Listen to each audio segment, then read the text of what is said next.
Welcome to LOA Today. I'm Walt Thiessen. With me today is longtime listener, poet laureate, and tie master Anne-Marie Young. This is your daily dose of happy. We are so happy you decided to join us today.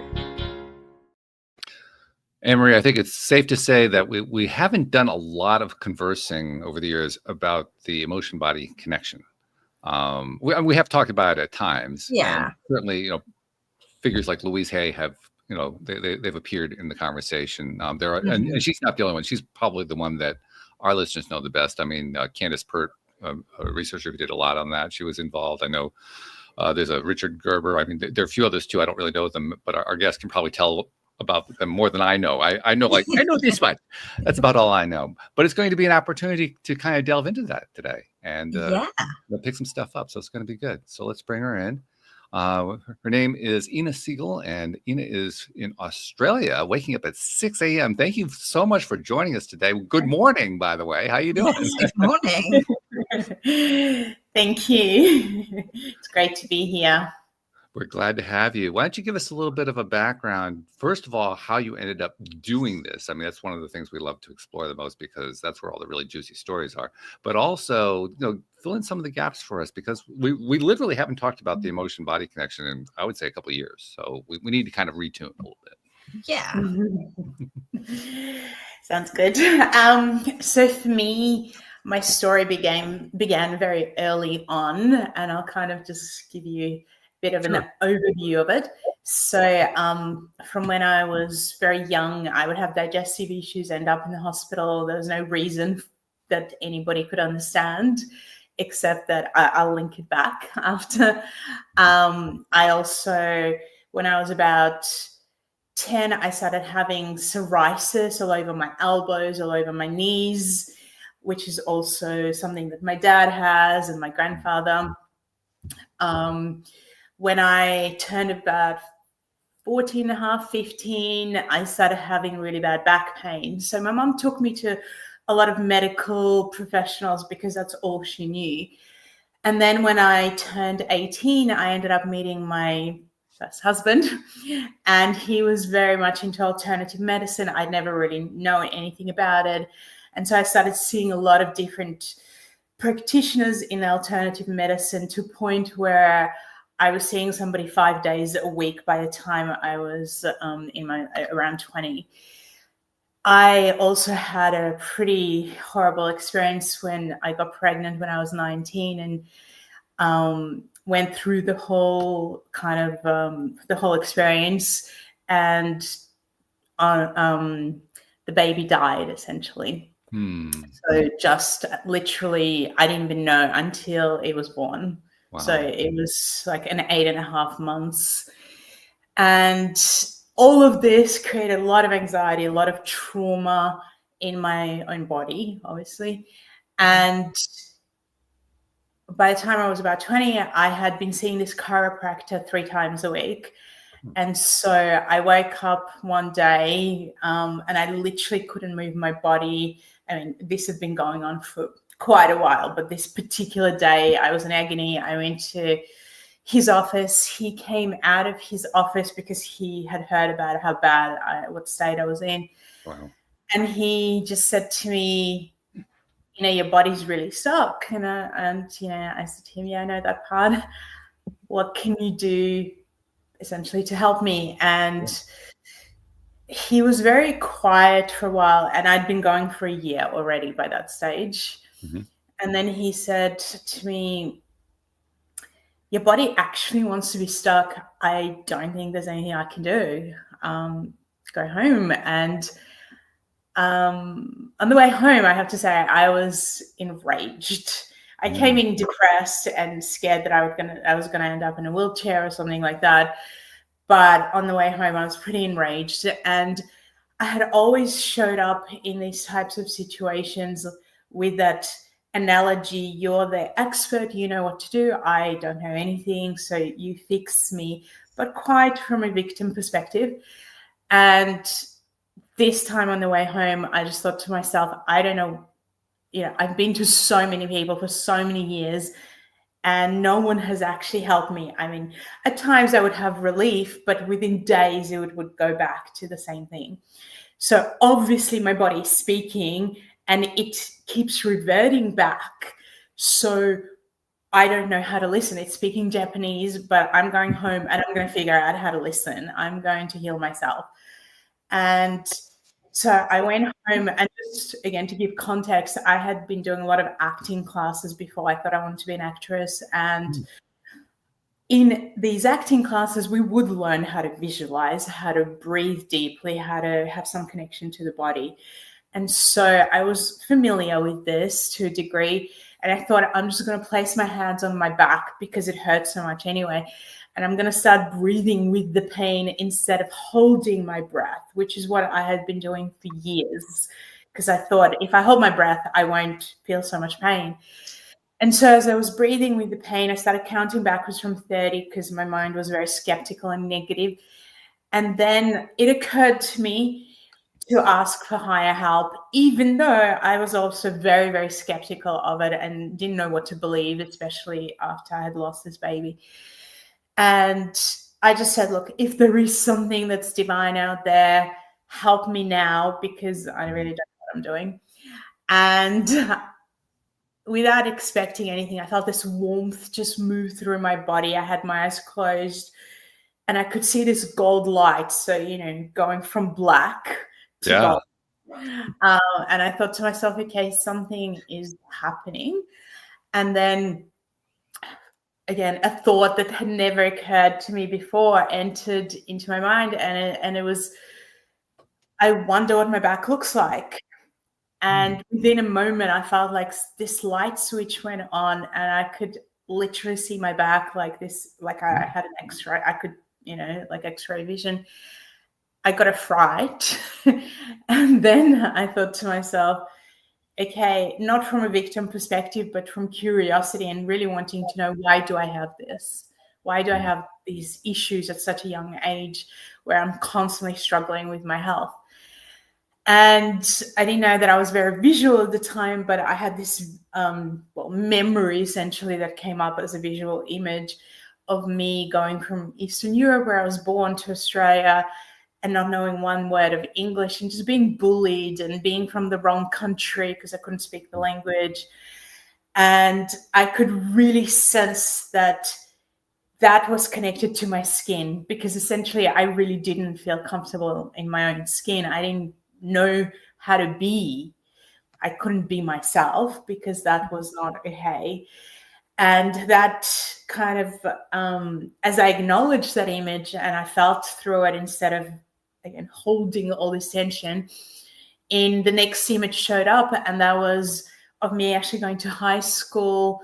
And in this high school that I went to, it was very interesting because there were super wealthy people. It was a private school, and very, people who had nothing, like me and my friends. And we were not treated well either. It was a different level of being kind of looked down on. And I felt that I couldn't talk about this with my parents because it was something they just could not get their heads around or understand. And they had their own conflicts and issues that were going on. And so again, I felt this, deep level of, I'm just so unsupported. And again, I walked around at school with this kind of almost this hump, trying to self-protect again in a different way. And so I realized that, and I was feeling through it. And then the image changed again, and I started to become aware of that since nobody could tell why I had these digestive issues, and it was from such a young age, I was reflecting on the fact that my grandparents had gone through the war, and my grandmother lost everybody in her family, essentially, except her father. But she was one of 8 children, and her mother actually gave her life to save my grandmother's life at 13 at the time. And because of this, when, I had my own loss, obviously, that then happened. And I did notice that my digestive system became way worse. Like I had, I just couldn't eat food hardly. And this was very intertwined between this loss that my grandmother had experienced and didn't talk about it for 50 years and my own loss. So I was showing that very clearly. And so all of this kind of came up, and my understanding that I was a sponge. I mean, a lot of children are as well. Like, we sponge and we take in our environment. And so I fell asleep, and I literally felt like my body unwound when I fell asleep. And then the next day, and it was the best sleep I had, yes, at that time. And the next day when I wake up, I can't say that the whole pain was gone, but about 70% of the actual pain and the twistedness was gone in my back. Like, I could move, but I was still very skeptical because I was like, well, this could go back. I've had this experience before, in a sense of, I feel better, and then, it goes back. And so for the next 3 weeks, I didn't do a lot except just trying to learn this language, trying to connect to this language of the body. And by the end of the 3 weeks, I knew a lot about myself and my history and where this was all coming from. And my psoriasis completely disappeared. And I wasn't actually directly working on that. I was very focused on my back because that was the really painful part. Right. I also had a lot of anxiety that calmed down. My back pain completely disappeared, and neither psoriasis or the back pain have ever come back. But the digestive issue, because it was so ancestral and connected to such a deep loss and grief, that took a lot longer. And I still have to be aware of eating healthy. I then realized a few weeks, as this was happening later, that the way that I could connect to my own body, I could then see that with other people. And so that's kind of how it all began. Wow. Yeah, that's quite the journey. That's really something. Talk a little bit about the other speakers in the industry. Obviously I'm thinking about Louise Hay. I think about Candace Pert. But tell me about the ones that you explored once, subsequent to you discovering how the language works and what it was trying to tell you and so forth. I imagine you did your research after that. That's usually what happens. So tell us about the figures who influenced your thinking from that point. Well, I would definitely say that, Louise Hay was one of the first ones, her and Caroline Mace and Pert. I think Caroline was because when I read her books, I actually realized that we had the same type or very similar ability. The way she saw things in the body was pretty much how I saw them. And so that was interesting. And a lot of people would say, oh, this is, what she does. And obviously Louise Hay was somebody that, everybody was aware of, and everybody, in my circle at the time knew of. And I felt like she really opened the door for a lot of people. When I ended up writing my book, my only main reason for doing it was because I felt like, because I was working with people, I needed more. Like, one line just wasn't enough for me to work with the clients that I was working with. And what was happening was that I could see into their bodies and, and energy fields. And so I would start explaining things to them, and not all of them were able to hold it. So I remember one of my earlier clients, she was actually a Chinese medicine practitioner. And when she came, and I was kind of scanning like Caroline would scan people's bodies, I saw that she had an issue with her hip area. And I know even from Louise Hayes that it was connected to your relationships. But, for me, it was getting very clear that it was, with this particular person, it was the right side of the body, it was the right hip, it was her father. And I was always trying to make several links, not just one. And that actually was linking back to the fact that she was smoking. She wanted to give up smoking, and she's couldn't. And it was this connection that she had with her father. So we talked about all of this, and she said to me, well, actually, I disagree with all of this. I don't connect with what you're saying, and I don't have hip pain. And I went, okay. And then a week later, she called me in tears, and she said, I honestly don't know why I lied to you. I do have all these issues. It was just really confrontational. Oh my. And what I realized was, if I read things to people, rather than some people, like not all, obviously, who are newer to this type of work, then they were a lot more open to it. So if I had a piece of paper and I said, can I read this to you? I learned this from somebody, and I just say, okay, these are the issues. They'd go, yeah, I relate to this and this and that. Mm-hmm. And so that was one aspect. And number two is that I felt like at the time when I started working with people, affirmations were just not enough. Like we needed to go much, much deeper into exploration and discovery. And I wanted things to be faster. So I wanted people to do their homework. Sure. And so I would write up processes for them. And then they'd come back, and I would kind of say to them, well, did you do the process I gave you?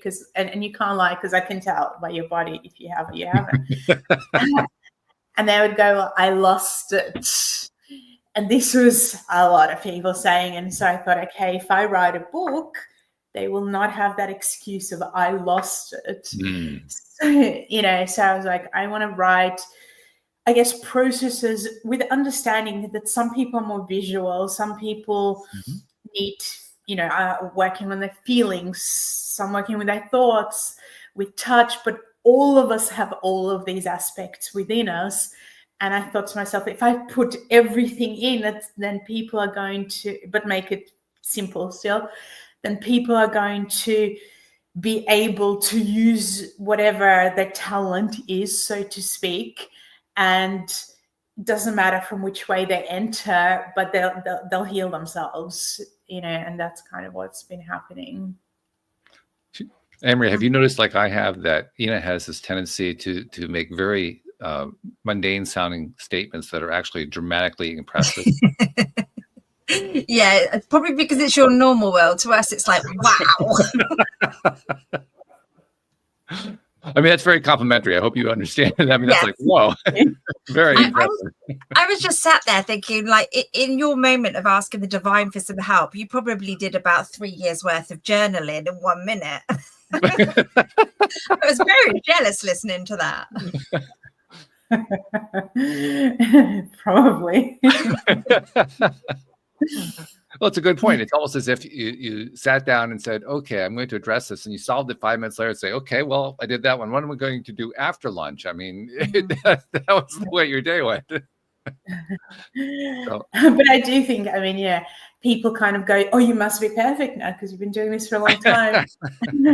But it's life has a tendency of challenging you at different times. So wherever you're up to, it'll go, okay, well, I'll challenge you at that level or at that degree, and so that you can grow. Because I kind of feel like once you say, well, I'm going to step onto that path of development and growth, then you're constantly being challenged. And I remember actually John DeMartini was one of the people who did influence me a lot as well early on. And he would say, you go through this path of chaos, right? And it's like you grow in chaos, and then you get to a place of calm and peace. And then you go, okay, where is my next step? Which is chaos again. And so you're constantly kind of moving through these steps of growth and chaos and expansion. But at some point you had to have realized, if not initially in your own conversations with yourself, but at some point in interacting with clients and so forth, you must have realized that your ability to read somebody else's emotional body just with that easily was not common. That's a pretty unusual skill, and it sounds like you just kind of took to it like a duck to water, and it was just very, very simple for you. Well, talk about what that was like. Well, I wouldn't say that, to be fair. I had two experiences that, because I didn't know, obviously, that was even, something that happened. And there were two experiences that occurred. I was actually studying to be a writer. So I was, at that time when I could go, when I wasn't sick, I was going to classes for writing different things. And my ex-partner now, who I was married to at the time, he had this friend who was a really, really good writer. And so she came over one day and I said to her, could you just look at my work? And so her and I were sitting at my computer just chatting. And I would have been 21 at that time. So I just turned 21 and she was 25. And so she was giving me some ideas, and all of a sudden I looked at her and it literally looked like she had this cartoon looking liver above her head. And I had not studied the body at all. I thought I was going to do writing and acting. Why would I need that when I was at school? Like, I paid no attention. And I was just flapping on my eyelids, literally opening and closing them. And she said, do you have something in your eye? And I said to her, well, no, but can I ask you the weirdest question? And she said, sure. And I said to her, do you have liver problems? And I'm thinking, oh my God, I'm so out of my depth. I don't even know what the liver does. And she said, yeah, oh my God, I've had this, liver issues my whole life. And I said, and as I said that, the image actually changed, and I could see this older man, and I just had a knowing, this is your grandfather. And I said, did your grandfather have the same issue? And she said, yeah. And then I saw that her grandfather had spent a lot of time in the war in a concentration camp. And she said, yes, that's what happened.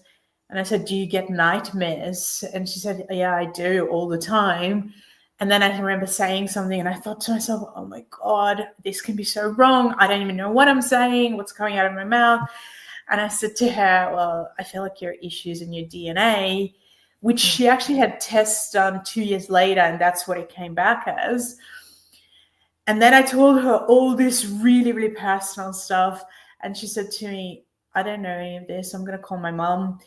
And so she called her mom, and then she came back to me and she said, oh my God, in the last half an hour, I've learned more about myself than I've known for the last 25 years. Wow. And we kind of both sat and stared at each other. And I think I was way more shocked than her about the whole thing. And then, so this occurred. And then my mom called me, maybe it could have been a day or two later. And she said, hey, your dad really hurt his leg at work. He can't go to work. He could have been at work because, men are like that. She was saying, like, he's really struggling. Basically, can you do something? And I thought to myself, what planet is she on? Like, seriously, what does she think I can do? And I said to her, I don't know what to do. And she said, well, just do what you did to yourself. And I'm like, oh my God. I just said to her, I can concentrate on his leg, and that's about it. And if anything shows up, I'll let you know. And so I was doing that, and I kept seeing these images of boats, one after another. And so I called her back and I said to her, was this situation at work or was it on a boat? And she said, well, it was definitely at work. He has not been on a boat. And I was like, right, okay. And then he calls me 2 minutes later and he's like, what are you doing? And I said, did Mom tell you I have this new ability where I can connect to people and I can see what happened? And he's like, and so I said to him, I just need to know, were you on a boat or were you at work? And he was like, I was on a boat, but please don't tell your mother these types of things. And he's like, keep your gift to yourself. I'm very happy for you.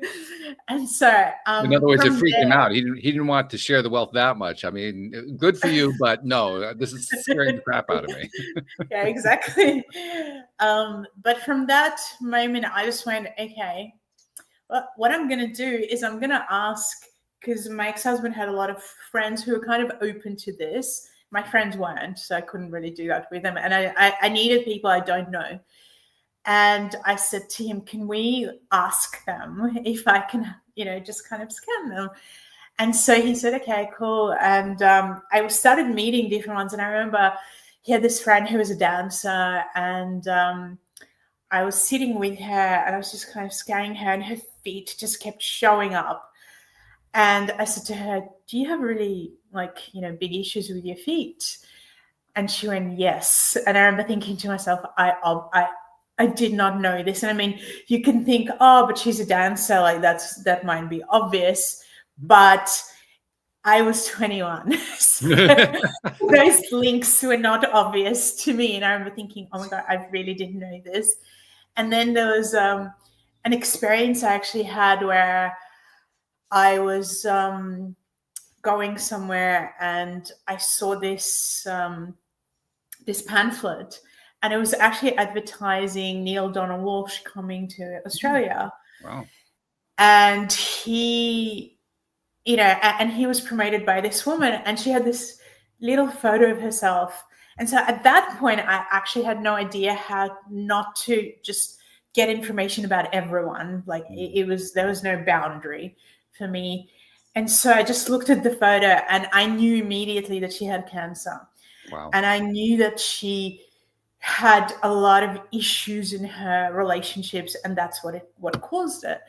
And because, again, I was so young, I was 21, I just had no, awareness of boundaries at the time. I called her and she did pick up the phone, and then I started leaving her a message saying, oh my God, I found this fly from you and I just feel like I need to tell you some things because I can see into the body and blah, blah. And she picked up the phone, and as I was saying this to her, and so we started having this conversation, and I could, again, see all these different things that had happened, which were true, but was also inappropriate to call someone out of the blue. Even though she was very nice about it. I did learn later when I was at yoga classes and started telling people these things that, this was not appropriate to be telling people without asking permission or, having them come to me. And by the way, yoga, that was a great place to learn that. That was an excellent place to pick that up. Seriously. But then I ended up connecting with Neil as well and interviewing him and doing healing on him and other people. And it was just, there was lots of amazing experiences that kind of happened that made me go, including with my family. My grandparents in particular were in a lot of pain, where I just felt like I could really start to help them. And I did go and learn from different people. Anne-Marie, are you picking up what I'm picking up? That she in answer to my last question, she said, well, no, it wasn't that easy. And then she just laid out an entire story about how easy it was. Did you notice that? Yeah, to me, it just sounds like, wow. I mean, you made it sound like it just flowed and you were just so in tune, which is just amazing. I was just in awe. But yeah, it did sound like you just got it for some reason. You went into yourself, and from there on, you had this amazing gift. And on top of that, you did it fearlessly, because I know from my own experience of just trying to connect to my own psychic abilities, I won't let myself do it very often because I'm afraid that I'll be wrong. You seemed like you were totally, maybe it was the 21 thing, I don't know, but you seemed like you were just feeling, well, okay, that's what it is. It must be. You didn't question it. You didn't doubt it. You didn't doubt yourself. You said, okay, that's what it is. I think I had, I don't know, that young courage, but I did have lots of doubts. That's why I kept saying to myself, okay, I didn't know this. I could not make this up because I actually did not know this stuff. But also to give, to talk about my great grandmother. So my grandmother's mother, she was a clairvoyant, but one where she, from what my grandmother told me, the whole village, because I lived in a village, the whole village would come and bring food because they had no money to her for a reading. And she actually, when my grandmother was 12, she said to her, we need to have a conversation. The war is going to come and you are going to survive out of the 8 children. You're the only one who's going to survive. And your father is he's gone to war. I and the rest of the children will die. And I don't even understand how you hear that as a 12-year-old. I'm going to hide you, and basically told her what was going to happen. And it's exactly what happened. So this wasn't really talked about, though. So I didn't actually know much about my great-grandmother until I was probably, after I had my own ability. I didn't know she had that.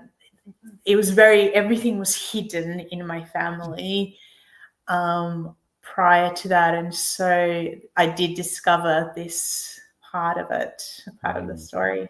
Yeah, which is reinforcing. Yeah. Yeah, I was just going to say that explains why Mum was so open to it, I would imagine. Yeah, she was very supportive. It's interesting how these things are coming out now. A lot of people in a lot of different contexts are discovering that they have abilities of similar kinds. And unlike in previous generations, there's more acceptance of it now. And because there's more acceptance, we're hearing about stuff like this a lot more often. We've had a lot of guests who've demonstrated all kinds of interesting abilities here on the program. Well, I remember when I was growing up, the idea that any of this could be a real thing was laughable because nobody would demonstrate it. I mean, literally nobody ever demonstrated anything like this. So the acceptance level it's still a lot lower than it should be, but it has grown dramatically. And I guess that's why to this day, I still get a little frustrated with myself because I have very definite blocks that I put in place, very carefully placed, very, very strategically placed to make sure I don't buy into my own ability. I have that fear too, Well. Right? It's just some kind of block there. Yeah. I would love to be 21 and I know you do the same thing as I do. We both have this tendency to actually have successful experiences connecting to it, and then we stop doing it because no, I don't really have that. Well, it's fear, right? It is. And we've been taught to be afraid of something we don't know and that we can't logically understand. Right. So yeah. But to me, it actually makes perfect sense in the fact that, so many of our physical ailments are emotionally driven, and, connecting with your body and then trying to understand it. It just kind of makes sense that all these blocks would come up, but it's not really part of conventional medicine. No. Well, it isn't, although I have to say that there are a lot of doctors that are opening up to this. Like I actually see a doctor sometimes where, like, if I want to get blood tests or something done, or if I had to give me something that says that why I can't do something that I think is unhealthy and I'm going to be stopped somewhere and asked to do something, so she gives me these doctor certificates. And she actually, when I first came to see her, she was like, "Oh, I have your book, I have your cards." And I think the last time I saw her was with my partner because we would just want to get some blood tests on it. And she said to me, "Oh, I'm doing your courses." And my partner was going through something, and she said to me, "So what do you think you should do?" I think because she knows that people that you're close to don't listen to you as well. Right. Yeah. But I've had quite over the years, quite a few doctors, more nurses, I should say, but quite a few doctors who have come to my events. My book, The Secret Language of Your Body. I have, Dr. Bernie Siegel, who's not, who's not related. He's spelled differently. I would have preferred he was, but he's not. It's one of those times you really could pick a relative. Yeah, I get it. Yeah, if I could. But we have done talks at a similar events, and he's a really lovely man, who also opened the door to this. And quite a few. I have quite a few from I guess, different parts of medicine that have given me, I guess, positive testimonials around, what I've been doing in my work, including psychiatrists and, and different people from, who work in hospitals, from in cancer care or different types of care, that can see that there is definitely a connection between, I think it is so obvious, because it's not just the emotional one. It is actually, it starts with our thinking, which then feeds our emotion, which then, affects, I guess, our actions, So to me, I break the body up into, here's the thinking part, the brain, the head, and then from the heart, we've got to our digestive system, we've got the feeling aspect, and then we've got the will coming from that hip area and our legs. And so all of this has to be taken into account for things to change. And I've said it over many, many years, even with people who do, who do my processes or my work. It's like, okay, so this is step 1 and 2 is to go, I have an issue. Let's recognize it. Let's do something about it, which is your responsibility. Essentially, no one can do it for you. Let's do this process. And then you might realize that there's action steps that you need to take. And this is where a lot of people get stuck as well, because at times those action steps are not very comfortable. It's like, I need to have boundaries, for example. It's something that I've been talking about, which means I have to talk to these people that I'm around and say, this is not okay. People don't want to do that. And they don't realize that if you don't do that part, things don't change.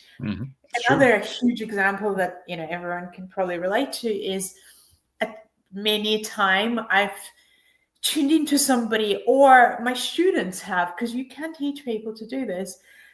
And they were, and they would go, okay, well, here's a client that we're working with, and she has this, again, massive digestive issues or back issues or lymphatic problems.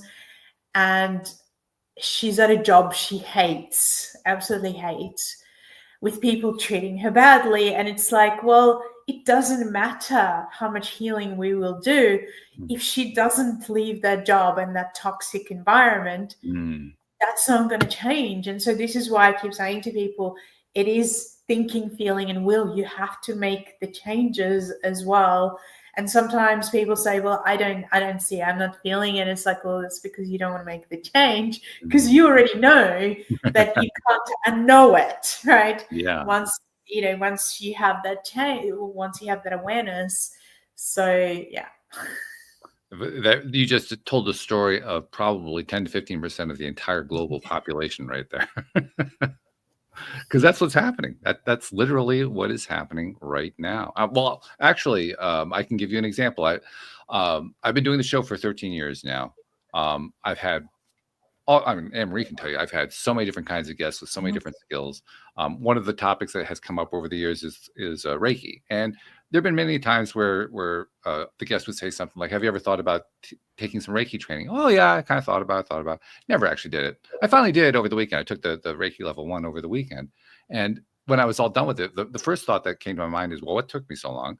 And then the second thought that came to my mind was, well, yeah, this is exactly what I would have expected it to be. Because you were talking about how you divide the body up. You focus on the head, the various parts of the body, and that when you go through the Reiki 1 training, you do your first Reiki session on a subject, and the subject that I was working on had massive amounts of energy that I could feel in my hands around her head, and it turned out she had some basically being stuck in her head issues going on. So, there is perfect evidence, right? Just right there in front of me. Now, I have done enough interviews with others and enough work on myself to be accepting of that. I can still see, though, there are so many people who would have that same experience and they would just try to block it off. And I understand why. I get why, because it's when we're talking about something that is outside of the mainstream, outside of the norm, that's that uncomfortable area you were talking about. And I don't think it's really so much the fact that we've experienced it, it's the fact that it's outside of the norm that bothers us. I mean, that's my take on it. Absolutely. And when I was 25, I had this experience where I was invited to go on the main TV show, breakfast show in Australia, which everyone was watching and listening to. But as a few days before I came on, this is their introduction. They're like, so we're going to have this self-proclaimed healer on our show, and we're going to test her. And so they had, I oh my God, I was so anxious. So, and I kept actually asking, I was like, I need divine help for this because I don't want my career to end before it really began. And so I was on this show, and it was fascinating what actually happened. So I had this hairdresser, who was doing my hair and makeup. And as she was doing it, she said to me, hey, I just wondered if you can tune in to me. And usually this is not something I would do, 10 minutes before the show. Right. But I just had a feeling to do it. I was like, just do it. And as I did, I could see that she just had a miscarriage. And so we talked about it, obviously, because I'd gone through, a similar experience. And she had this enormous back pain. She was like, I am struggling to even stand, putting everything in to do your hair to stand. And so I didn't have time to do anything to help her. I was like, okay, if I see you, after, maybe I can do something. Anyway, I got on the show and they were being super skeptical, and they wanted me to kind of tune in and do healing sessions in 3 minutes on 3 different people, including someone who wanted to give up smoking. And I was like, okay. I was like, well, I can give you a little process that everybody can listen at home in 2 minutes, but essentially, this does not take 2 minutes. So, so went through this whole thing. And then when they finished, I couldn't leave the studio. And so I had to go and sit down and wait for them to do whatever else they were doing. And this lady was in the studio for whatever reason. She was sitting right there. And I said to her, so I sat next to her and I just whispered to her, can I do some healing on you? And I just thought I will just do energy work. You reminded me, Walt, of this. Because obviously I can't talk to her and just direct things while, the show's going, but I was like, I really want to help you. And so I was just literally observing this, this black energy around her back, and I was just taking it out. And within a few minutes, she went, oh my God, I don't have back pain anymore. And then she stood up and she was like, I don't have back pain. And I said to her, hey, can you do me a favor? Can you tell the producers? Because obviously they're making me look bad. But if you said, and you're working here, and like you didn't know me before, then it actually, it makes me look legit. Yeah, sure. And she did. And so at the end, they went and interviewed her. We were all standing outside, and she was like, yeah, this is what happened. Now, I was on this show several years later, and they went again. They went and interviewed like half of my, well, not half, but I don't know, 10 students. And each person told them the story of healing or losing like a lot of weight or this and that. And then, so they have this footage and they go, self-proclaimed healer again. It's like, are you kidding me? So yes, in America, actually, I did a lot of publicity in TV shows in America when my book came out, and I never had that experience. But Australia, they are the worst in terms of skepticism on, national media. I'm kind of amazed you didn't have that experience in the U.S. I mean, I would have expected you to say the opposite, to be perfectly honest. No, it was at the time, every TV show I went to, I went on to, all of the different ones from Fox News to, I think, is it CBS? To CBS, like yeah. all different ones. And they were lovely and just kind of very open. I didn't have skepticism or, I was shocked. I remember thinking, I was preparing That's myself. one of the ones that would be one of the ones that I would assume would be the most skeptical. And here is the first one you mentioned as being the least skeptical. Like, okay, am I living in the right reality? What's happening here? I don't quite understand. But that's fabulous, though. That's absolutely fabulous. So you've been doing this for how long have you been doing this now? 25 years. 25 years. Wow. Yeah. And of course, after 25 years, that's a major portion of your life, and I'm sure it has influenced you in far more ways that we can cover in the last 15 minutes of the show. But just talk a little bit about some of that. Like, what are some of the ways that, because we all go through growth, we all go through ups and downs and so forth. And I'm sure that when you went through stuff, you would lean into this because it would be a significant source of support for yourself. So just talk about that a little bit. Well, I'll talk about a little bit of how I was, how I got to kind of keep expanding the work. Okay, sure. So I started early on from writing my book, The Secret Language of Your Body, which I wrote when I was 26, and it's still on lots of bestsellers lists, and still we just had a new country, I think it was Portugal, that just bought the rights for it, and it's coming out in Portuguese now. Wow. So when I originally started, I was tuning into people and I was seeing what was going on, and I was starting with creating maps for people. And then, so many people were talking about subconscious and unconscious, and I'm this person, I need details. I work the best when I have all the details and I can see exactly why something has occurred. And then I learned about subtle bodies, and I actually wrote quite a bit about this also. So I'll just show my books in Understanding Modern Spirituality, which was more recent book, and this was The Secret Language of Your Body. Okay. And so I realized, that we have these subtle bodies and different parts. So we have something called the etheric body, and this is kind of our life body, but it's also a memory body, and it's also connected to our ancestry and why we look the way we do, or why we take on certain traits from other people. And I definitely realized that I've taken a lot of traits from my family members, like worry as one, that has come into, my family. And I really wanted to learn how to access that and not do it just through my mind, because, I was like, I want to learn, different ways of doing that. And so you were talking, Walt, about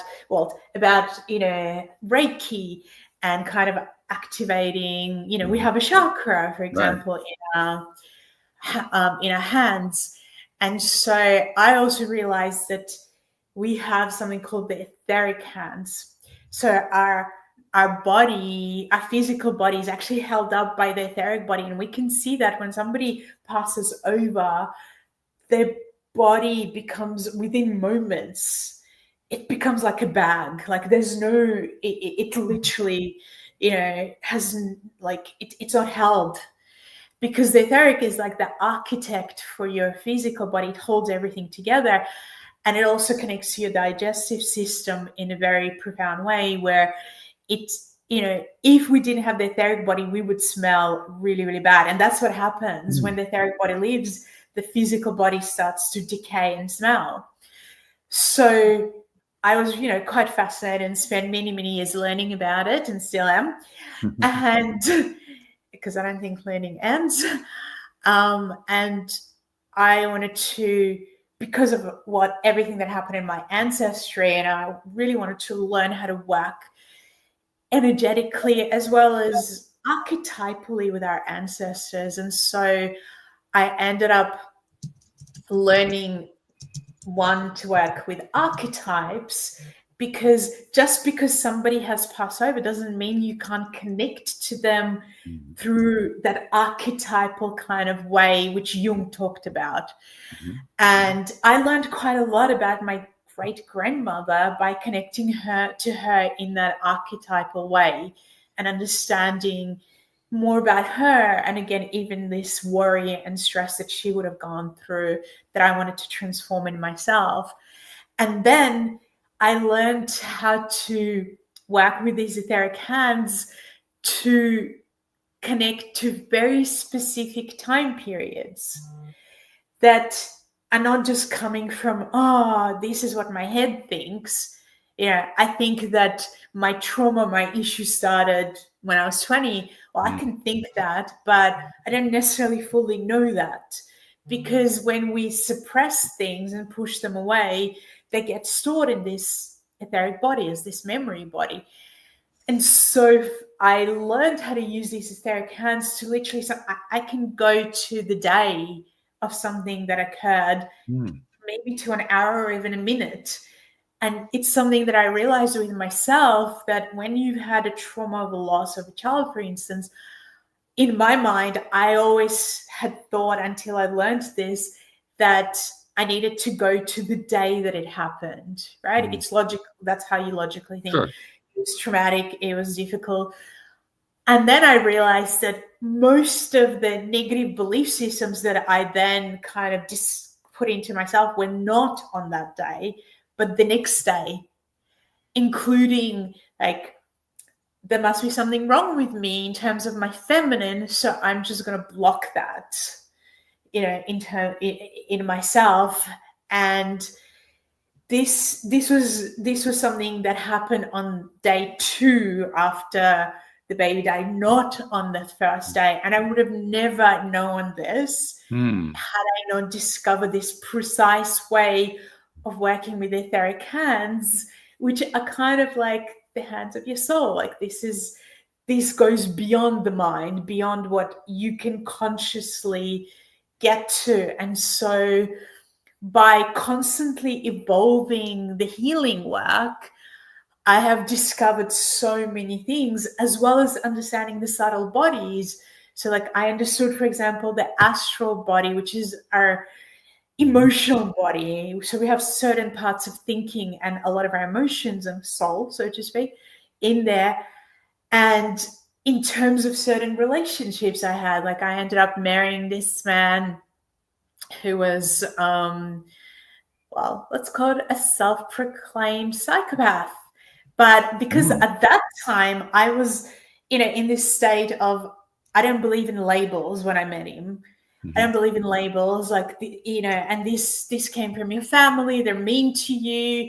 We need to work on this. But, later on I discovered that was, you cannot work with those people. Like they pretend. Yeah. And he was an actor as well. So it was like, well, oh, even better. Yeah. Yeah. His sister actually said to me, one thing he can do the best is act himself and be, different versions of himself for whichever woman he wants to pay for everything for him.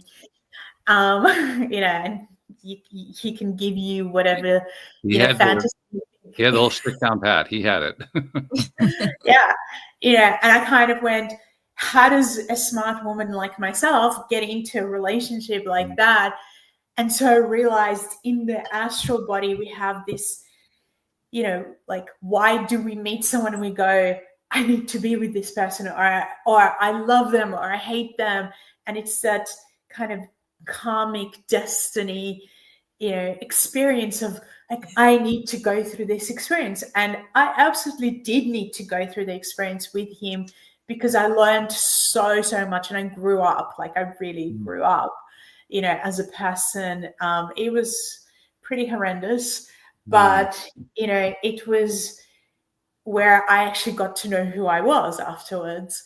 And so by understanding these parts of ourselves, and, that I remember even when I met him, it was like the next day or a few days later, I had this feeling of ice and coldness in my body. Wow. And I was thinking, what is that? And my whole body was shaking. And because I didn't, I couldn't recognize what it was exactly, except I remember thinking, this is karmic. This is a karmic experience. And for whatever reason, I need to explore it. And I remember fighting with my head, where my head would go, are you crazy? Like, this is a dangerous person. And my gut was like, no, I have to go deeper and understand what this is about.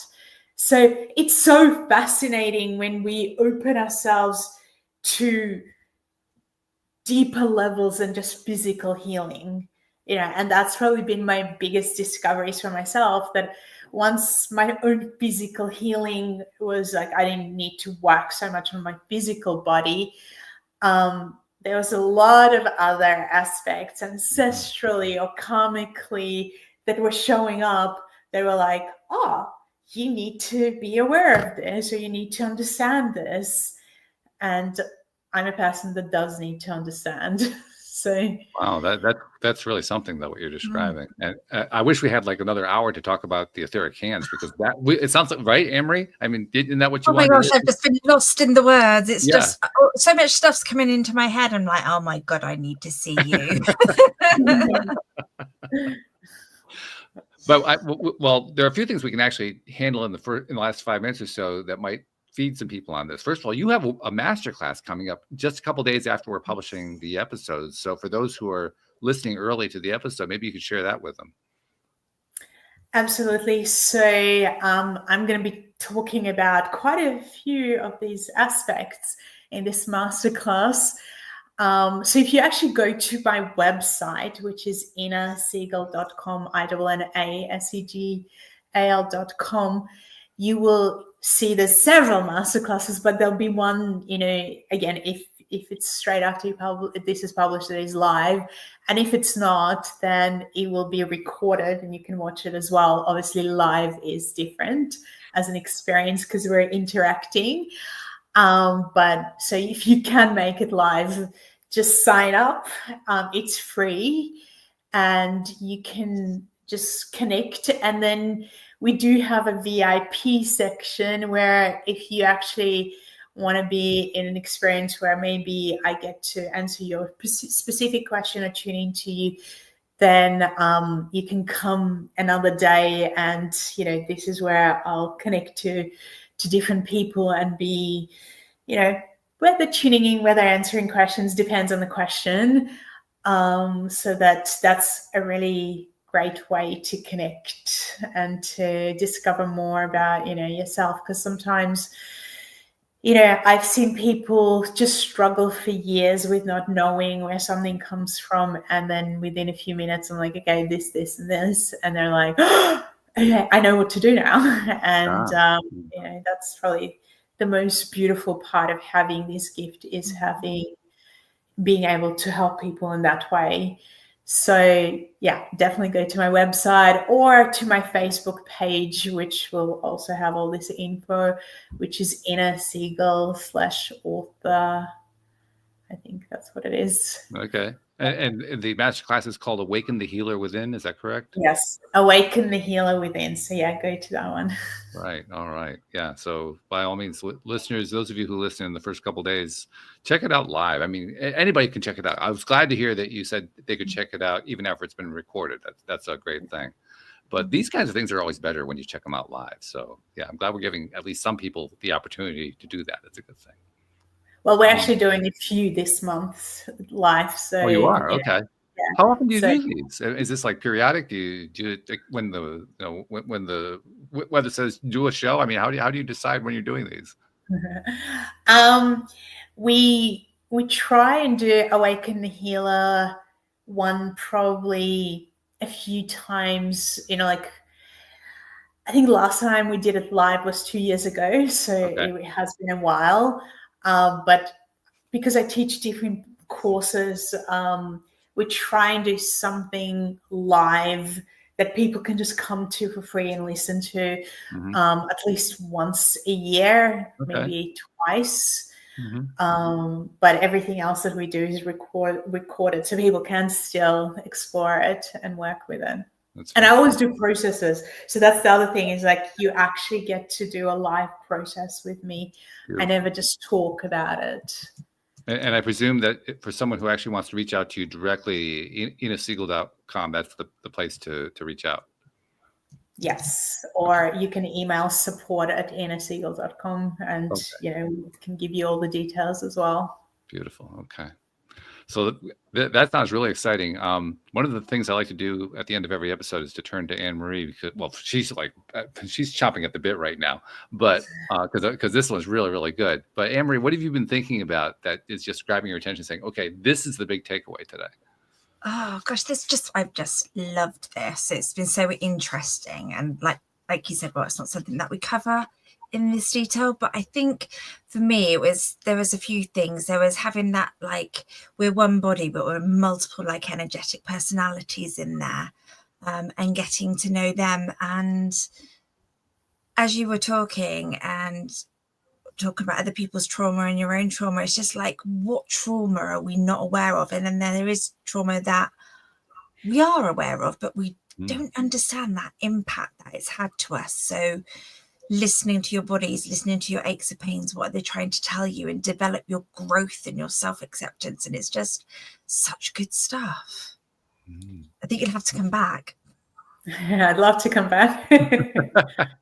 Well, then I'll have Jen, my VA, arrange that. We'll get you back for a second visit, which is, I'm sure, and we'll talk about the etheric hands. We'll make it all about the etheric hands, because I mean, everybody here is saying, okay, you got to talk more about that. You can't bring it up in 10 minutes left of the show. That's not fair.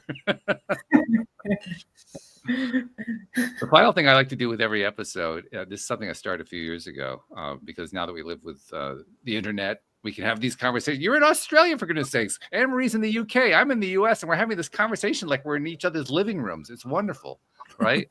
That couldn't happen 30 years ago. A lot of things couldn't happen 30 years ago. We can publish stuff. We can share stuff on social media. We can write books. We can write blog pieces. We have all these different ways, and people are taking advantage of that. They're saying, okay, I'm going to publish this stuff that's really important to me. And of course, your story is like, oh God, everybody needs to hear this story. It's a wonderful thing. But one of the things that goes along with that, this is the part that I noticed, is that we're often touching people and helping people in ways that we don't even know about, because they're grabbing the information, they're using it. Sometimes we get some feedback, so we know what's going on. But most of the time, we don't know, where the benefits are happening. So we don't tend to give ourselves credit for that stuff. And others don't give us credit for that stuff. And I'm saying, wait a minute, hold on. If we live in this universe where the best thing we can be doing is to be appreciating, shouldn't we be appreciating this? This is like big. This is like this big gap.